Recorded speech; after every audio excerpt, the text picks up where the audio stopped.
আবু বকর যখন প্রথম যুদ্ধে গেছে, আবু বকর ছিল নরম প্রকৃতির, সে ওই যুদ্ধ বিগ্রহ মারামারি কাটাকাটি, এই যুদ্ধের তার মারামারি বলা যাবে না, এটা ইসলামের জন্য যুদ্ধ। সে সেখানে গেছে, যাওয়ার পরে তার ছেলে ছিল, নাম ছিল আব্দুল্লাহ। সে তার বাবার দেখছে, বাবা ওই ছেলে ছিল কাফের। তখন এমন জমানা ছিল, বাবা কাফের ছেলে মুসলমান, ছেলে মুসলমান বাবা কাফের, কারণ ইসলামের দাওয়াত করা শুরু, কেউ হয়েছে কেউ হইতে পারে না। তার ছেলে আব্দুল্লাহ দেখতেছে আব্বাই যুদ্ধ করতে আছে, কি মানে কত বড় ইতিহাস দেখেন, বাবা যুদ্ধের ময়দানে তরবারি নিয়ে কাফেরদের সাথে যুদ্ধ করতে আছে।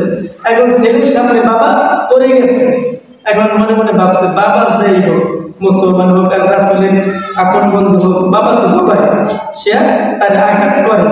কিন্তু হযরতে এটা ইতিহাস, এখান থেকে যদি শিক্ষাটা না, শিক্ষা আপনি কোথা থেকে নেবেন? আবু বকর তারা লক্ষ্য করে না, খেয়াল করে না, যুদ্ধ শেষ, বাড়িতে আসছে, দুজন বেঁচে আছে।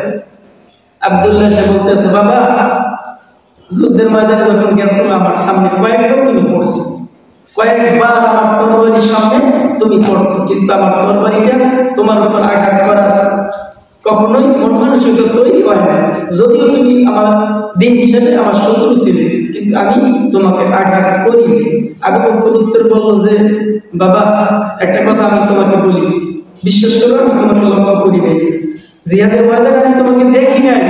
অনেক সময় দেখবেন সামনে চোখের কিন্তু খেয়াল থাকে না, বলছে আমি তোমাকে দেখি নাই, খোদার কসম যদি আমি আবু বকরের সামনে তুমি পড়তে, তখন আমার সন্তান, তখন তুমি কাফের, আর আমি গেছি ওখানে কাফেরদেরকে শেষ করে দেওয়ার জন্য, আমার তরবারির হাত থেকে তুমি আব্দুল্লাহ বেঁচে থাকতে পারতাম না। জোরে বলি সুবহানাল্লাহ। ঘটনা ভাই বেশি